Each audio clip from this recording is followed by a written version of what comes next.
S'il y a bien un exercice dans lequel Emmanuel Macron n'excelle pas, c'est celui des ressources humaines. Alors vous me direz, il y en a d'autres. Mais force est de constater qu'à chaque remaniement, depuis 2017, le président de la République peine à trouver les bonnes personnes au bon endroit. Et quand la fumée blanche s'échappe enfin de l'Élysée, c'est toujours une déception. Ça vaut pour le choix de ses premiers ministres.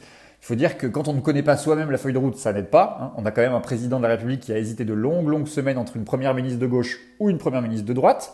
Alors comment composer un gouvernement quand on ne sait même pas où on habite? Pas facile. Et ça vaut aussi évidemment pour ses ministres. Le souvenir le plus frappant, c'est quand même celui de la gestion de la démission de Gérard Collomb au ministère de l'Intérieur.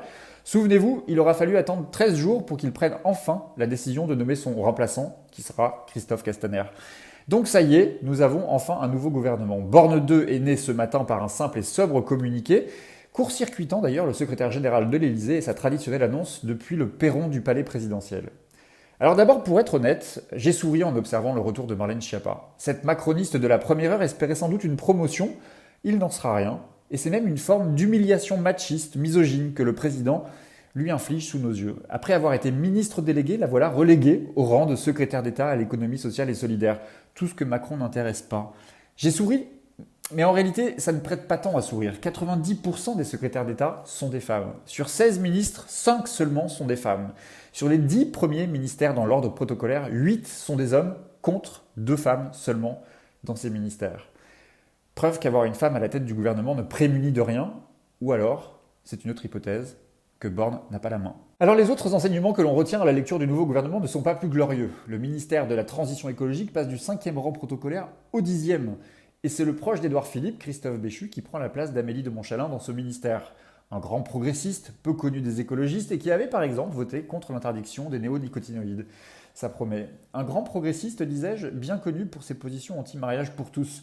Tout comme sa nouvelle collègue d'ailleurs, Caroline Cayeux, ministre déléguée aux collectivités territoriales, proche de la manif pour tous. Le casting est parfait. À droite toutes et vive les réacs. Mais ça n'est pas tout. Il y a plus subtil encore, peut-être plus inquiétant.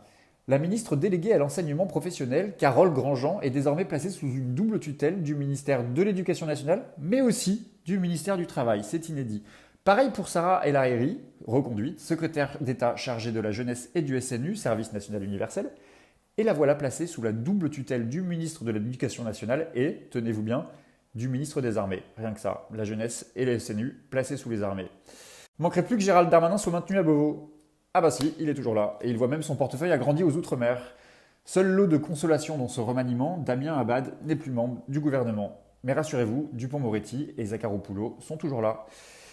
Elisabeth Borne a d'ores et déjà annoncé qu'elle ne solliciterait pas un vote de confiance ce mercredi lors de son discours de politique générale. Et sans confiance, que reste-t-il? La défiance. Et on voit mal comment tout ça pourrait tenir durablement.